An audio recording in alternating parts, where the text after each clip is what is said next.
सरकार की ओर से किसानों को गुमराह करने के लिए एक बड़ी रैली का आयोजन किया गया है।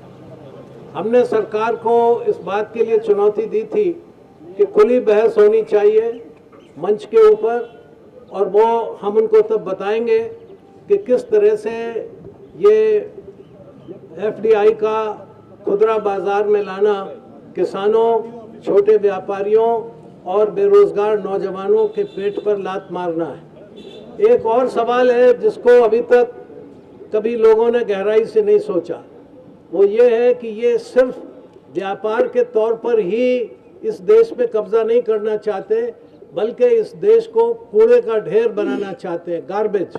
आपको मालूम होना चाहिए कि अमेरिका में 1400 एकड़ की ज़मीन पर 500 फीट से ऊंचा पहाड़ बन गया है कूड़े का, गार्बेज का।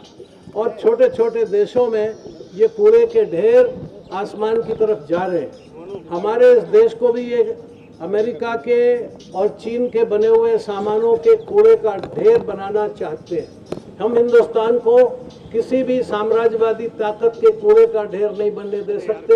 हिंदुस्तान की अर्थव्यवस्था के ऊपर किसी कीमत में विदेशी बहुराष्ट्रीय कंपनियों का कब्जा नहीं होने देना चाहते, क्योंकि ये किसानों, छोटे व्यापारियों और बेरोजगार नौजवानों और छोटे उद्यमियों के लिए बहुत घातक है। हमने बार बार इसकी आवाज़ उठाई है और संसद में भी इसकी आवाज़ उठाएंगे, और जब भी सरकार इस नियम का संशोधन करने वाली व्यवस्था को लेकर संसद में आएगी, इसका पुरजोर विरोध किया जाएगा। मैं सभी पार्टियों से अपील करता हूं जो भी इसके विरोध में है कि वो संगठित होकर इस राष्ट्रघाती नीति का विरोध करें और जनता के हितों को बचाएं। आज हमने यहाँ प्रतीक के रूप में ये एक कार्यक्रम रखा है कि सरकार इतनी बहरी हो गई है, इतनी अंधी हो गई है और इस तरह से देश की समस्याओं के प्रति बिल्कुल संवेदन शून्य हो गई है।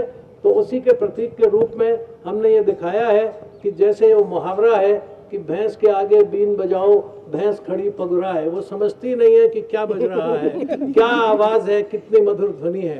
ठीक इसी तरह से ये सरकार हो गई है, बहरी हो गई है, संवेदन शून्य हो गई है और एक प्रकार से मस्तिष्क विहीन हो गई है कि जो जनता की आवाज़ को सुन नहीं रही है। और ये इस तरह का प्रदर्शन आज यहाँ गुमराह करने वाला कर रही है।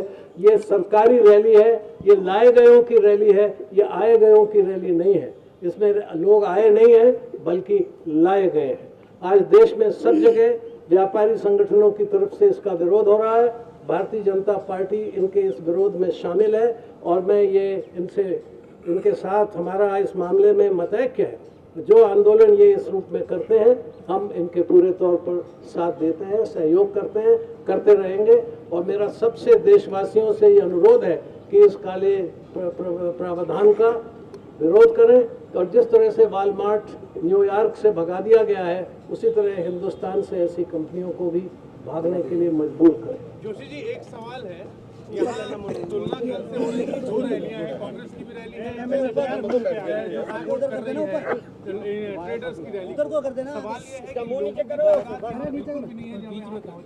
कि इस पर क्या कहना चाहिए? देखिए, ये हमने लोगों को लाया नहीं है। एक तो वैसे भी आज दिल्ली जाम कर रखी है, हम ये भी सब साबित करना है। लोग हमारे साथ बहुत हैं, बहुत रैलियां हुई हैं हमारी, और हमने इनसे कहा था कि अगर खुले मंच पर बहस, खुले मंच पर लोगों को आने को कहा जाए, कोई किसी को लाए नहीं, लोगों को आने दिया जाए, खुले मंच पर बहस हो।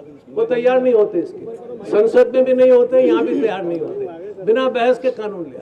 उन्होंने कहा था कि हम सब पार्टियों से राय करके, सब स्टेक होल्डर्स की कॉन्सेंसस बना के तब ये प्रावधान लाएंगे। नहीं किया उन्होंने। इसका मतलब है कोई दबाव है।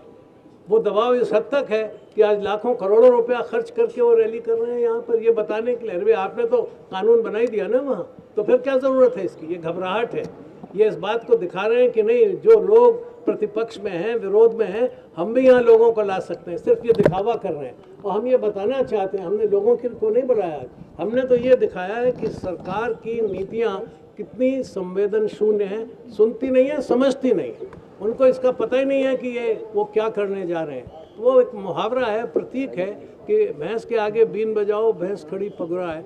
उसको बीन बजने में कोई मधुर ध्वनि आ रही है, कोई उसके अंदर सुरतान बना हुआ है, भैंस समझती नहीं है उस बात। इस प्रतीक के लिए यहाँ